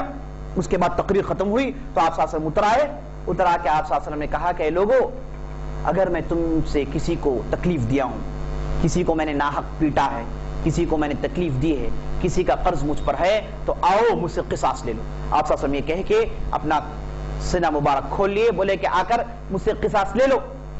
کسی کو میں نے مارا ہے, کسی کو کچھ تکلیف دی ہے, تو آگے بڑھ کے مجھ سے قصاص لے لو. تو کوئی آگے نہیں بڑھے. ایک صحابی تھے, آ کے بولے کہ اللہ کے رسول آپ کے پاس میرے 3 درہم رہ گئے ہیں, لہٰذا مجھے 3 درہم چاہیے. آپ صلی اللہ علیہ وسلم نے حکم دیا تو 3 درہم واپس کر دیے گئے. اس کے بعد آپ صلی اللہ علیہ وسلم انصار کے تعلق سے خاص وصیت کی. بولے کہ لوگوں انصار کی وصیت کرتا ہوں میں. یہ انصار وہ لوگ ہیں جنہوں نے مجھے گھر دیا. اے لوگوں جان لو کہ ساری دنیا کے لوگ بڑھتے جائیں گے, انصار گھٹتے جائیں گے. یہ انصار وہ ہیں مصیبت میں زیادہ ہو جاتے ہیں, مصیبت آ جائے تو زیادہ ہو جاتے ہیں, پریشانی آئے, کوئی تکلیف آئے, حکومت کو کوئی پریشانی آئے, دشمن حملہ کرنے کے لیے آ جائے تو انصار زیادہ نظر آتے ہیں. جب مال غنیمت بانٹنے کا مسئلہ آتا ہے تو انصار کم نظر آتے ہیں. یہ انصار کی خوبی ہے, یہ انصار ہے. اے لوگوں انصار کے تعلق سے وصیت کرتا ہوں میں. انصار کے حق میں آپ صلی اللہ علیہ وسلم نے بہت کچھ کہا اور بہت دعا کی, اور لوگوں پر انصار کے معاملات پر تاکید سنائی اور بتایا کہ انصار ان کے ساتھ اچھا سلوک کرنا. اس کے بعد آپ صلی اللہ علیہ وسلم یہ بات کہتے ہوئے آگے بڑھ رہے تھے کہ ایک اللہ کا بندہ ہے, ایک اللہ کا بندہ ہے جسے اللہ تعالیٰ نے یہ اختیار دیا کہ دنیا کے خواہشات کو چن لے یا پھر اللہ کی صحبت کو چن لے. ایک بندہ ہے جسے اللہ تعالیٰ نے یہ آپشن دیا کہ وہ اللہ کی صحبت چن لے یا پھر دنیاوی زندگی چن لے, دنیاوی زیب و زینت کو چن لے. تو یہ بندے نے اللہ کی صحبت چن لی. یہ آپ صلی اللہ علیہ وسلم کہنا تھا. ابو بکر صدیق پھوٹ پھوٹ کر رو رہے تھے, ان کے آنکھوں سے آنسو جاری تھے. صحابہ نے کہا, ابو سعید الخدری کہتے ہیں کہ اس وقت میں نے کہا کہ شیخ صاحب کو کیا ہو گیا, یہ بوڑھے میاں صاحب کو کیا ہو گیا, کس وجہ سے رو رہے ہیں. آپ صلی اللہ علیہ وسلم نے کسی ایک بندے کا ذکر کیا ہے تو یہ بوڑھے صاحب کیوں رو رہے ہیں. تو ابو سعید خدری کہتے ہیں کہ جب نبی صلی اللہ علیہ وسلم کی وفات ہوئی تو تب معلوم ہوا کہ ابو بکر صدیق ہم میں سب سے زیادہ عالم ہیں, ہم میں سب سے زیادہ سمجھدار آدمی ہیں, سب سے زیادہ علم رکھنے والے ہیں. وہ سمجھ گئے تھے جس بندے کا ذکر نبی صلی اللہ علیہ وسلم کر رہے ہیں وہ کوئی اور بندہ نہیں بلکہ نبی صلی اللہ علیہ وسلم خود ہیں. نبی صلی اللہ علیہ وسلم اپنی بات کہہ رہے ہیں کہ اللہ تعالیٰ نے مجھے 2 آپشنز دیے کہ اور زندہ رہوں یا پھر اللہ کی صحبت اختیار کر لوں. تو نبی صلی اللہ علیہ وسلم نے اللہ کی صحبت اختیار کر لی. انبیاء کے ساتھ ایسے ہی ہوتا ہے, وفات سے پہلے انہیں آپشن دیا جاتا ہے, آپ رہنا چاہتے ہیں یا پھر جانا چاہتے ہیں, آپ رہنا چاہتے ہیں جانا چاہتے ہیں. اسی لیے موسیٰ علیہ السلام کے پاس جب ملک الموت آئے, اچانک آ کر بولے کہ چلنا ہے, پنچ مارے تو آنکھ نکل گئی. بولے کہ کیا ہے, اچانک آ گئے آپ, پھر گئے, پھر آئے, پھر آپشنز دیے. تو انبیاء کے پاس یہ سلیکشن, یہ اختیار دیا جاتا ہے کہ وہ دونوں میں سے کسی ایک کو چن لے. تو نبی صلی اللہ علیہ وسلم نے اللہ کی صحبت رفیق اعلیٰ کو چنا. تو ابوبکر صدیق جو اس وقت بڑی عمر کے تھے, ان کی عمر تقریباً نبی صلی اللہ علیہ وسلم کی عمر سے کے قریب تھی, وہ سمجھ گئے تھے کہ اس سے آپ صلی اللہ علیہ وسلم کیا سمجھانا چاہ رہے ہیں. ابو سعید خدری کہتے ہیں کہ اس کے بعد ہم کو معلوم ہوا کہ ابوبکر صدیق ہم میں سے سب سے زیادہ جاننے والے, سب سے زیادہ علم رکھنے والے ہیں. اس کے بعد میرے دوستوں, نبی صلی اللہ علیہ وسلم کی وفات کے لیے 4 دن باقی ہیں. جب 4 دن باقی ہیں تو آپ صلی اللہ علیہ وسلم اسی حالت میں ہیں, وہی کرب, وہی اذیت میں ہیں, وہی نازک ترین حالت میں ہیں. آپ صلی اللہ علیہ وسلم کے پاس صحابہ جمع تھے. آپ صلی اللہ علیہ وسلم نے کہا کہ لوگو لاؤ کاغذ, میں ایک تحریر لکھ کر دے دیتا ہوں, اس تحریر کو لکھ دوں گا تو تمہارے درمیان کسی بھی قسم کا اختلاف باقی نہیں رہے گا, وہ فیصلہ کن بات ہوگی, اختلاف ختم ہو جائے گی. تو بعض لوگوں نے کہا کہ نبی صلی اللہ علیہ وسلم کی حالت نزاع کی حالت ہے, اس لیے نبی صلی اللہ علیہ وسلم کچھ کہہ رہے ہیں, بعض لوگوں نے کہا کہ نہیں، درست ہونے کے بعد لکھوا لیں گے، اب لکھوانا ان سے تکلیف ہوگی، آپ صلی اللہ علیہ وسلم ڈکٹیٹ کریں گے، لکھنے والا لکھے گا، اس سے آپ صلی اللہ علیہ وسلم کو تکلیف ہوگی، بعد میں کر لیں گے، تو چہمے گوئیاں بڑی، یہاں تک کہ اختلاف بڑھ گیا۔ آپ صلی اللہ علیہ وسلم غصہ ہے، آپ صلی اللہ علیہ وسلم نے کہا کہ لوگوں چھوڑو اختلافات، اٹھو جاؤ یہاں سے، اختلافات کوئی میرے پاس ہرگز نہ کریں، اٹھ کر یہاں سے جاؤ۔ آپ صلی اللہ علیہ وسلم غصہ آ گیا۔ تھوڑی دیر کے بعد آپ صلی اللہ علیہ وسلم نے 3 وصیتیں سنائی۔ پہلی وصیت آپ صلی اللہ علیہ وسلم نے کہا کہ لوگوں، کفار کو، یہود و نصارہ کو، مشرکین کو اس جزیرۃ العرب سے نکال دیں، اس جزیرۃ العرب سے نکال دیں، اس عرب کو کفار کی نحوست سے پاک کر دیں، ان کے وجود ناپاک سے عرب کے صفحہ ہستی کو پاک کر دیں۔ آپ صلی اللہ علیہ وسلم پہلی وصیت کی، بڑی اہم وصیت تھی میرے دوستوں، اور عمر بن خطاب ہمیشہ اس پر کام کرتے رہے۔ ان کے زمانے میں انہوں نے اتنا پاک کیا، یہاں تک کہ بہت دور تک پہنچ گئے، پاک کرتے گئے، بہت دور تک پہنچ گئے، پورے عرب زمین کو عمر بن خطاب نے یہود و نصارہ سے پاک کر دیا۔ دوسری نصیحت آپ صلی اللہ علیہ وسلم نے کہی، یہ جو وفود آ رہے ہیں، یہ جو ڈیلیگیشنز آ رہے ہیں، ان کے ساتھ اچھا سلوک کرنا، بہترین سلوک کرنا۔ یہ لوگ آ رہے ہیں اسلام کے لیے، تو لہٰذا آپ لوگ صحیح اسلام پیش کیجئے، ان کے ساتھ بہترین سلوک کیجئے۔ تیسری نصیحت کیا تھی؟ راوی کہتے ہیں کہ میں بھول گیا، ہو سکتا ہے کہ آپ صلی اللہ علیہ وسلم نے کتاب و سنت پر زور دیا ہو۔ تیسری نصیحت آپ صلی اللہ علیہ وسلم نے کی ہو کہ کتاب و سنت پر عمل کرے، راوی کہتے ہیں، یا پھر تیسری نصیحت یہ تھی کہ آپ صلی اللہ علیہ وسلم نے نماز کی پابندی پر ابھارا ہو، یا پھر آپ صلی اللہ علیہ وسلم نے عورتوں کے متعلق کچھ کہا ہو۔ تو راوی کہتے ہیں کہ تیسری وصیت میں بھول گیا، یہ مرنے سے 4 دن پہلے میرے دوستوں یہ واقعات پیش آئے۔ اس کے بعد آپ صلی اللہ علیہ وسلم اب تک مرنے سے 4 دن پہلے تک اسی حالت میں آپ صلی اللہ علیہ وسلم نماز پڑھا رہے تھے۔ 4ویں دن بھی آپ صلی اللہ علیہ وسلم نے مغرب کی نماز پڑھائی، بخار کی حالت میں نماز پڑھائی۔ جب بھی باہر آتے سر میں پٹی باندھ رکھتے تھے، یہ مرض کی پٹی تھی، پانی گلا کر کے پٹی باندھ دیا گیا تھا، پٹی باندھ دی گئی تھی تاکہ بخار میں تخفیف ہو۔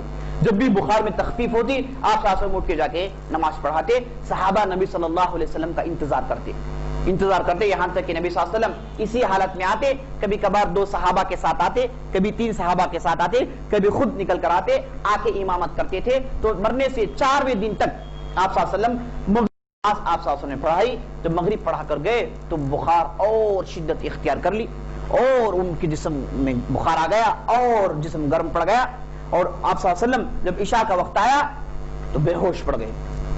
جب بھی بیدار ہوتے پوچھتے کہ اصلی الناس، کیا لوگوں نے نماز پڑھ لی؟ کیا لوگوں نے نماز پڑھ لی؟ جو بھی صحابہ تھے انہوں نے کہا، خاص طور پر ماں عائشہ نے کہا، اے اللہ کے رسول نہیں پڑھے ہیں، آپ کا انتظار کر رہے ہیں، اے اللہ کے رسول آپ کا انتظار کر رہے ہیں۔ اس کے بعد آپ صلی اللہ علیہ وسلم پھر بے ہوش ہو جاتے، پھر چہرے میں پانی ڈالا جاتا، پھر بیدار ہوتے، پھر پوچھتے اصلی الناس، کیا لوگوں نے نماز پڑھ لی؟ پھر بے ہوش ہو جاتے۔ اس طریقے سے 3 مرتبہ بیدار ہوئے اور 3 مرتبہ بے ہوش ہوئے۔ جب 4تھی مرتبہ آپ صلی اللہ علیہ وسلم بیدار ہوئے تو آپ صلی اللہ علیہ وسلم نے کہا، مروا الناس یا عائشہ مری ابا بکر فلیصلی بالناس، اے عائشہ رضی اللہ عنہا، ابو بکر سے کہنا کہ وہ لوگوں کی امامت کریں، ابو بکر صدیق سے کہنا وہ لوگوں کی امامت کریں۔ تو عائشہ رضی اللہ عنہ نے کہا، اللہ کے رسول ان ابا بکر رجل عفیف، اے اللہ کے رسول ابو بکر جو ہے نا میرے والد صاحب، وہ بڑے ہی نرم دل آدمی ہیں، وہ قرآن نہیں پڑھ سکتے، جب بھی قرآن پڑھیں گے ان کے جسم میں لرزہ طاری ہو جاتا ہے، ان کے جسم میں اللہ کا خوف اتنا طاری ہو جاتا ہے کہ وہ قرآن کی آیتوں کو پڑھ نہیں سکتے۔ اللہ کے رسول کسی دوسرے کا حکم دیجئے، کسی دوسرے کو حکم دیجئے۔ اس وقت آپ صلی اللہ علیہ وسلم کے حجرے میں نہ کہ صرف ماں عائشہ تھی بلکہ دوسرے صحابیات بھی تھی، اور دوسرے خاص طور پر آپ صلی اللہ علیہ وسلم کی بیویاں بھی تھیں۔ انہوں نے سب مل کر کہا کہ اللہ کے رسول آپ ابو بکر کے علاوہ کسی اور کا حکم دے۔ تو آپ صلی اللہ علیہ وسلم بہت غصہ آیا، بولے کہ تم لوگ تو ویسے ہو جیسے یوسف علیہ السلام کے ساتھ جو عورتیں تھیں ان کی مثال ہے تمہاری، یوسف علیہ السلام کی عورتوں کی مثال ہے۔ یوسف علیہ السلام کی عورتیں کون ہیں میرے دوستوں؟ ہم یوسف علیہ السلام کے قصے میں پڑھتے ہیں کہ یوسف علیہ السلام کے تعلق سے جب عزیز کی بیوی نے کہا کہ وہ بہت خوبصورت ہے، بہت خوبصورت ہے، اور وہ مسئلہ پیش آیا تو عورتیں جو تھی علاقے کی سب مل کے اس ملکن پر لان تان کر رہی تھی۔ سب نے کہا کہ تم جو ہے یوسف کے معاملات میں پھنس گئی ہو۔ جب یوسف علیہ السلام سامنے آئے تو سب نے اپنے ہاتھوں کو کاٹ لیا، اگرچہ کہ وہ زبان میں لان تان کر رہے تھے، دلی دل میں یوسف علیہ السلام کی خوبصورتی اور یوسف علیہ السلام کی خوبی سے اعتراف کر چکی تھی، زبان میں ایک دل میں ایک۔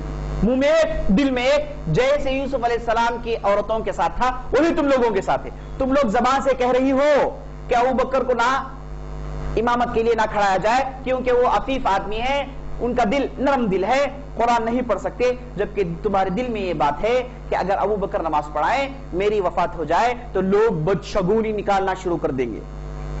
لوگ بدشگونی نکالیں گے کہ ابو بکر نماز پڑھائے تو نبی صلی اللہ علیہ وسلم وفات پا گئے. ہے نا جاہل لوگ؟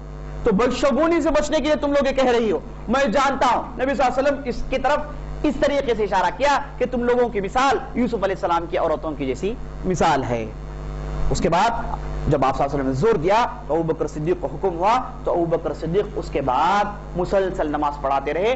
تقریباً ابو بکر صدیق نے 17 وقت کی نماز پڑھائی آپ صلی اللہ علیہ وسلم کے موجودگی میں. آپ صلی اللہ علیہ وسلم موجود ہے، آپ صلی اللہ علیہ وسلم زندہ ہے، حجرے میں ان کی موجودگی میں ابو بکر صدیق رضی اللہ عنہ نے 17 وقت کی نماز پڑھائی. اس سے معلوم ہوا کہ آپ صلی اللہ علیہ وسلم خلیفہ کون ہے بتا چکے ہیں، امت کو بتا دیا ہے کہ میرے بعد خلیفہ یہی 17 وقت کی نماز پڑھا رہے ہیں.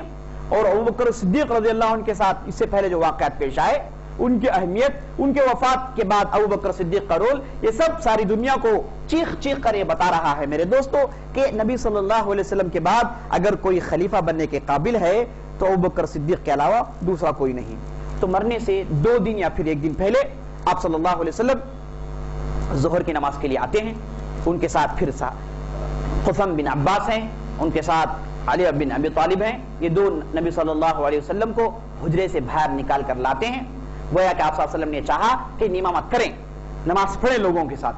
جب ظہر کی نماز کے لیے نکل کر آئے تو ابو بکر صدیق امامت کر رہے تھے. ابو بکر صدیق نبی صلی اللہ علیہ وسلم کو دیکھے تھوڑے کھس گئے. آپ صلی اللہ علیہ وسلم اشارہ کرتے جا رہے تھے کہ آپ نماز پڑھائیں، لیکن ابو بکر صدیق کھس گئے یہاں تک کہ آپ صلی اللہ علیہ وسلم آئے، ابو بکر صدیق کے بازو ٹہرے، ابو بکر صدیق کے الٹے ہاتھ طرف ٹہرے، یعنی ابو بکر صدیق نبی صلی اللہ علیہ وسلم کے سیدھے ہاتھ طرف ہیں، اور آپ صلی اللہ علیہ وسلم بیٹھ کے ابو بکر صدیق کی امامت کر رہے تھے. اور ابو بکر صدیق سارے لوگوں کی امامت کر رہے تھے، سارے لوگوں کی امامت کر رہے تھے. یہ اللہ تعالیٰ کی طرف سے اشارہ تھا کہ ابو بکر صدیق نبی صلی اللہ علیہ وسلم کے تابع ہیں، اور جب ابو بکر صدیق رضی اللہ عنہ خلیفہ بن جائیں گے سارے لوگ ابو بکر صدیق کے تابع ہوں گے. یہ اللہ تعالیٰ کی طرف سے اشارہ تھا جو اللہ تعالیٰ نے دکھانا چاہا اور اللہ تعالیٰ نے دکھایا.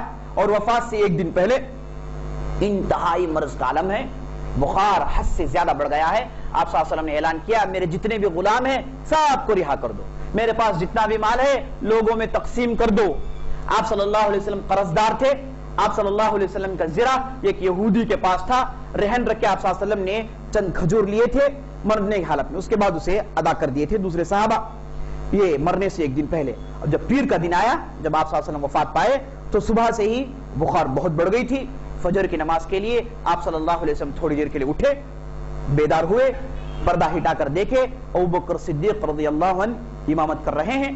آپ صلی اللہ علیہ وسلم یہ منظر دیکھ کے خوش ہو جاتے ہیں، ہنستے ہیں، گویا کہ یہ محسوس کر لیے ہے کہ میں نے لوگوں کو بنا دیا ہے، میری ذمہ داری ہو گئی ہے، میں نے لوگوں کو بنا لیا ہے. اب دیکھو میں نے امام بھی بنا لیا، مامومین بھی بنا لیے، امام خلیفہ بھی بن گیا، اور اس کے بعد لوگ بھی تیار ہیں. یہ لوگ ہیں جو میرے دین کو آگے بڑھائیں گے، یہ وہ لوگ ہیں جو قرآن کی حفاظت کریں گے، یہ وہ لوگ ہیں جو میری سنت کی حفاظت کریں گے، اس کی تعلیم کو عام کریں گے. گویا کہ آپ صلی اللہ علیہ وسلم کے منظر بہت پسند آیا، اس لیے آپ صلی اللہ علیہ وسلم مسکرا دیے اور تھوڑی دیر کے لیے ٹہلتے رہے، کھڑے رہے.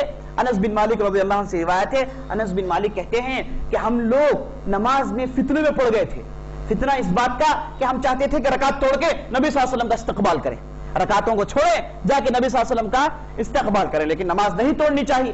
ہم اسی حالت میں خوش ہو رہے تھے کہ اب نبی صلی اللہ علیہ وسلم آ گئے، اب اس کے بعد حالات درست ہو جائیں گے، اب اس کے بعد مسلسل امامت نبی صلی اللہ علیہ وسلم کریں گے. ہم یہی سوچ رہے تھے. نبی صلی اللہ علیہ وسلم نے دوبارہ پردہ ڈال دیے، اس کے بعد آپ صلی اللہ علیہ وسلم اندر چلے گئے. اس کے بعد بخار اور شدید سے شدید تر ہو گئی، جسم بہت گرم ہو گیا. آپ صلی اللہ علیہ وسلم بے قرار ہوتے جا رہے تھے، اتنے بے قرار ہوئے کہ آس پاس میں جو کٹورا تھا جس میں پانی تھا اسے اٹھا کر اپنے چہرے میں ڈالتے جاتے، اپنے چہرے میں ڈالتے جاتے، کہتے الا ان للموت سکرات، اے لوگوں جان لو کہ موت کے لیے سکرات ہے، موت کے لیے سختیاں ہیں، موت کے لیے آزمائش ہیں، اے لوگوں جان لو. یہ کہتے جا رہے تھے. یہ حالت دیکھ کے آپ صلی اللہ علیہ وسلم کی بیٹی فاطمہ رضی اللہ عنہ نے کہا وا کربا ابا، میرے والد کو کتنی سختی ہو رہی ہے، میرے والد کو کتنی پریشانی ہو رہی ہے.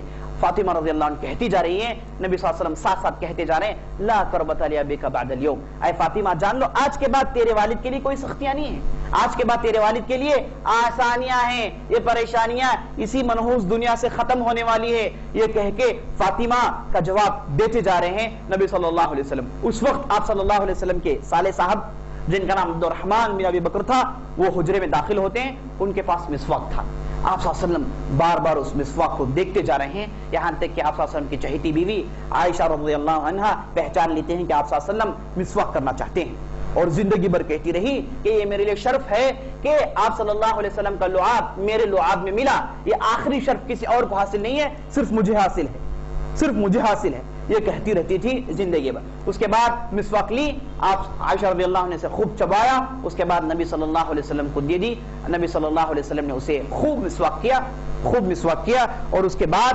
فاطمہ رضی اللہ عنہ کو بلا کر کان میں کچھ کہا تو وہ رو دیتی ہیں، پھر بلا کر دوسری مرتبہ کان میں کچھ کہتے ہیں تو وہ ہنس دیتی ہیں۔ تو عائشہ رضی اللہ عنہ بعد میں فاطمہ رضی اللہ عنہ سے پوچھتی ہیں کہ دو مسئلے کیا ہیں؟ تو فاطمہ نے بتایا کہ میں اس وقت روئی تھی جب نبی صلی اللہ علیہ وسلم نے کہا کہ اس مرض موت میں مرنے والا ہوں، اب میں وفات پانے والا ہوں تو اس لیے میں نے رو دیا۔ اس کے بعد آپ صلی اللہ علیہ وسلم نے کہا کہ میرے خاندان والوں میں سب سے پہلے تم ہو جو مجھے آ کر ملو گی، اسی لیے نبی صلی اللہ علیہ وسلم کے وفات کے صرف 6 مہینے بعد میرے دوستوں فاطمہ رضی اللہ عنہا وفات پا جاتی ہیں۔ اس کے بعد آپ صلی اللہ علیہ وسلم نے حسین حسین کو بلا کر انہیں چومے، ان کے ساتھ جو ہے آپ صلی اللہ علیہ وسلم تھوڑی دیر کے لیے ہنسے، اور اس کے بعد آپ صلی اللہ علیہ وسلم یہ کہتے جا رہے تھے مجھے خیبر کا زہر محسوس ہو رہا ہے، مجھے خیبر کا زہر محسوس کر رہا ہوں میں، جہاں آپ صلی اللہ علیہ وسلم کو زہر کھلایا تھا اس طرف آپ صلی اللہ علیہ وسلم اشارہ کرتے جا رہے ہیں۔ اور اس کے بعد آخری نصیحت ساری دنیا والوں کو کائنات کا نبی سنا رہا ہے۔ میرے دوستوں سن لیجئے، کائنات کا نبی کہتا ہے الصلاۃ وما ملکت ایمانکم، اے لوگو نماز، اے لوگوں نماز کا اہم مسئلہ ہے، اے لوگوں نماز کا اہم مسئلہ ہے، اور اس کے بعد تمہارے ماتحت جو لونڈیاں ہیں ان کے تعلق سے بھی تم لوگ ہوشیار ہو جاؤ، اس تعلق سے بھی تم لوگ چوکنا ہو جاؤ۔ نماز پر زور دیے اور اس کے بعد یہ غلامی کے مسئلے پر اشارہ کیے۔ نماز کی اہمیت اس سے معلوم ہوتی ہے میرے دوستوں۔ آپ صلی اللہ علیہ وسلم کی آخری نصیحت، آخری چیز جس پر آپ صلی اللہ علیہ وسلم زور دیا وہ یہی نماز تھی میرے دوستوں۔ گویا کہ آپ صلی اللہ علیہ وسلم کا پورا مشن امت کو اللہ تعالیٰ کے سامنے لا کر کھڑا کرے نماز کی شکل میں، یہ ایک دن میں 5 مرتبہ امت کو لا کے صفوں کی شکل میں اللہ کے بارگاہ میں کھڑائیں اور اللہ کے بارگاہ میں توحید کا بیان کروائیں، اللہ کے بارگاہ میں سجدے کروائیں، رکوع کروائیں، توحید بیان کروائیں۔ گویا کہ نبی صلی اللہ علیہ وسلم کا یہ اہم مشن تھا، اسی لیے آخری موقع پر آپ صلی اللہ علیہ وسلم نے ساری امت کے لیے یہ نصیحت کی کہ الصلاۃ وما ملکت ایمانکم۔ اس کے بعد میرے دوستوں آپ صلی اللہ علیہ وسلم پر شدت اور بڑھ گئی، نزاع کی حالت اور بڑھ گئی، آپ صلی اللہ علیہ وسلم کا چہرہ جو ہے مان پڑ گیا، چہرہ پیلا پڑ گیا، اور اس کے بعد آپ صلی اللہ علیہ وسلم انگلی آسمان کی طرف کر رہے تھے۔ عائشہ رضی اللہ عنہ نے کہا کہ آپ صلی اللہ علیہ وسلم کے ہونٹ ہل رہے تھے، حرکت کر رہے تھے، میں قریب جا کر سنی تو آپ صلی اللہ علیہ وسلم کہہ رہے تھے مع الصدیقین والشہداء والصالحین وحسن اولئک رفیقا، انبیاء کے ساتھ، صدیقین کے ساتھ، صالحین کے ساتھ یہ لوگ کتنے اچھے ہیں، ان کی صحبت کتنی اچھی ہے، آپ صلی اللہ علیہ وسلم میں پڑھتے جا رہے تھے۔ اس کے بعد بر الرفیق الاعلی، بر الرفیق الاعلی، بر الرفیق الاعلی، نہیں مجھے اللہ کی صحبت، نہیں مجھے اللہ کی صحبت، نہیں مجھے اللہ کی صحبت۔ آپ صلی اللہ علیہ وسلم بار بار یہ کہتے جا رہے ہیں، گویا کہ پوچھا جا رہا ہے کہ کیا ہے بتا دیجیے آپ، تو نبی صلی اللہ علیہ وسلم کہہ رہے کہ نہیں اللہ کی صحبت، نہیں اللہ کی صحبت، اللہ کے پاس جانا چاہ رہا ہوں۔ گویا کہ آپ صلی اللہ علیہ وسلم اس پر زور دے رہے تھے۔ اس کے بعد ہاتھ جھک گیا تو لوگوں کو معلوم ہو گیا، اور آپ صلی اللہ علیہ وسلم کے دیدے اوپر آ گئے، اور روح چونکہ ماتھے سے نکالی جاتی ہے تو آپ صلی اللہ علیہ وسلم روح کو گویا دیکھ رہے ہیں، اور آپ صلی اللہ علیہ وسلم آنکھیں چھت کو لگ گئیں، اور آپ صلی اللہ علیہ وسلم وفات پا گئے۔ کائنات کا سب سے بہترین آدمی وفات پا گیا۔ اس کے بعد عمر بن خطاب کو جب خبر ملی، اب آپ صلی اللہ علیہ وسلم حجرے میں ہیں، بھیر لوگ ہیں، اب اس میں لوگوں میں عمر بن خطاب ہیں، ان کا موقف بڑا ہی عجیب و غریب تھا، عمر سے یہ توقع نہیں تھی رضی اللہ عنہ۔ وہ یہ کہنے لگے، تلوار سون کے لوگوں سے کہے کہ لوگوں تم میں سے کوئی یہ کہے کہ نبی صلی اللہ علیہ وسلم وفات پا گئے، یاد رکھ لینا میری تلوار کام میں آ جائے گی۔ نبی صلی اللہ علیہ وسلم وفات نہیں پائے ہیں، نبی صلی اللہ علیہ وسلم چلے پر گئے ہیں، جیسے موسیٰ علیہ السلام چلے پر گئے تھے، 40 دن کے بعد واپس آ جائیں گے، نبی صلی اللہ علیہ وسلم وفات نہیں پائے۔ یعنی عمر بن خطاب کو یہ پریشر برداشت نہیں کر پائے تو ایسی ویسی باتیں کہنے لگے، اور صحابہ کا عجیب و غریب عالم۔ انس بن مالک کہتے ہیں کہ نبی صلی اللہ علیہ وسلم جب مکے میں مدینے میں داخل ہوئے تو سارا مدینہ روشن ہو گیا، چکا چوند ہو گیا، اور جب نبی صلی اللہ علیہ وسلم وفات پائے تو سارا مدینہ تاریکی میں ڈوب گیا، مدینے کی وہ روشنی ختم ہو گئی، اس کے بعد ہم نے اس روشنی کو نہیں دیکھا۔ انس بن مالک رضی اللہ عنہ کہا کرتے تھے صحابہ کا عجیب و غریب عالم، ہر صحابی گویا کہ سب کچھ اس نے کھو دیا۔ اب ابوبکر صدیق اس وقت باہر گئے تھے، واپس آ رہے ہیں، خبر ملی، سیدھے گئے، آپ صلی اللہ علیہ وسلم کے چہرے مبارک کو دیکھا، ماتھے کو چومتے ہیں، چوم کر کہتے ہیں کہ آپ پر میرے ماں باپ قربان ہو یا رسول اللہ۔ یہ کہنے کے بعد پھر ابوبکر صدیق باہر آتے ہیں، لوگوں کو دیکھ کر عمر بن خطاب سے کہتے ہیں عمر خاموش رہو، کیا کر رہے ہو تم، خاموش ہو۔ یہ کہنے کے بعد نبی صلی اللہ علیہ وسلم کے تعلق سے ابوبکر صدیق نے کہا اے لوگو جان لو کہ تم میں سے جو محمد کی عبادت کر رہے تھے وہ جان لے کہ محمد وفات پا چکے ہیں، محمد وفات پا چکے ہیں، لیکن محمد کا رب ہمیشہ کے لیے زندہ رہنے والا رب ہے، وہ ہمیشہ کے لیے رہے گا، اسی کی عبادت کرنی چاہیے۔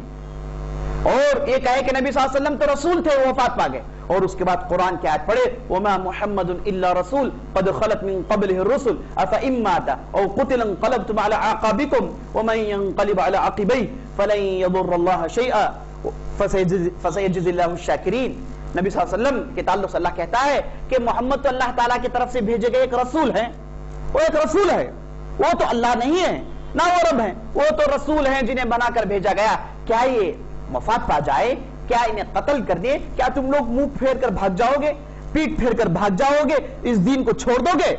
یاد رکھ لینا جو منہ پھیر کر بھاگے گا اس کے لیے بدترین ہے، اس کے لیے بدترین سلوک کیا جائے گا، وہی نقصان اٹھانے والا ہے، اور اللہ تعالیٰ اجر اور سزا دینے والا ہے۔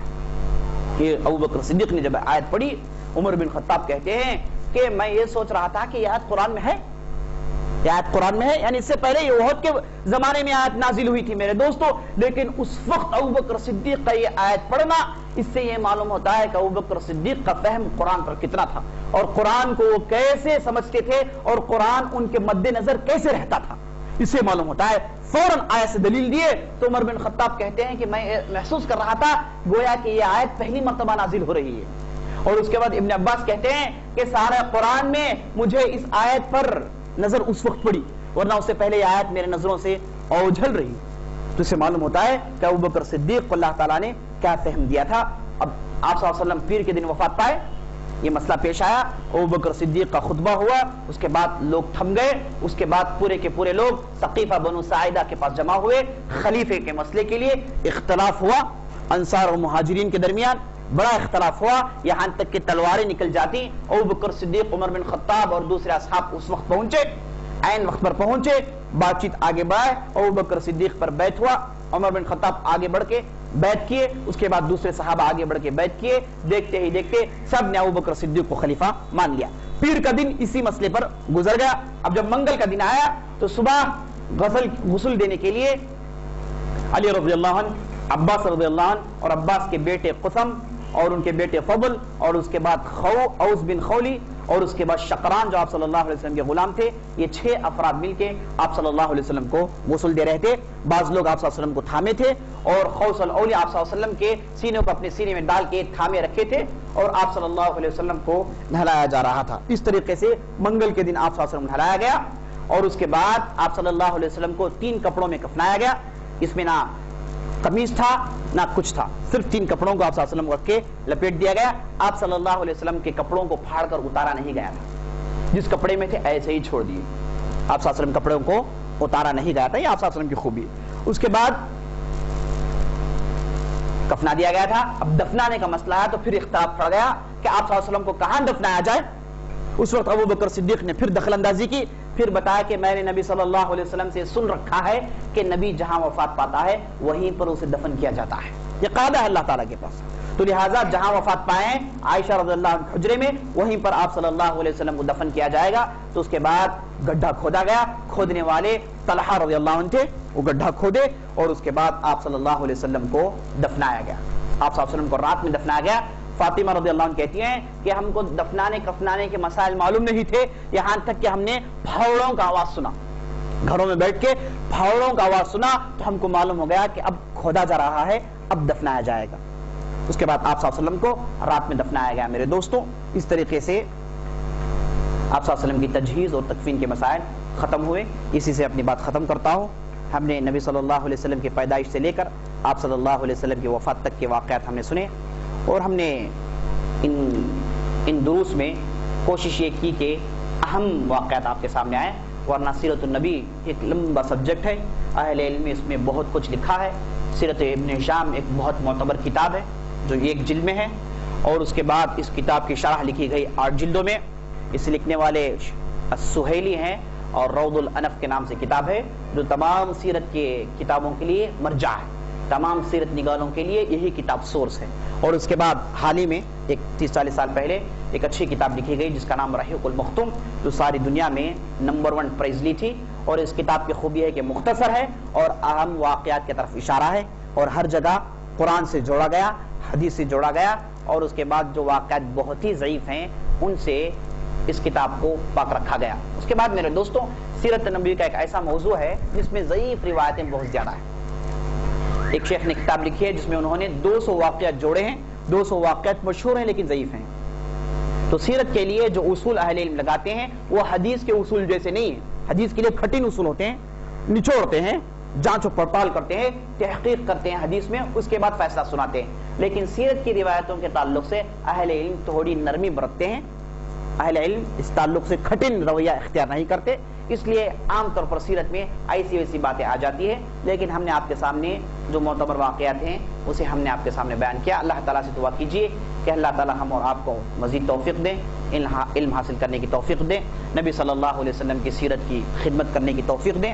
میرے دوستوں نبی صلی اللہ علیہ وسلم کی سیرت کی خدمت اصل میں پیغام ہے, اصل میں دعوت کا کام ہے, اور سیرت کے پیغام میں میرے دوستوں اصل دعوت ہے.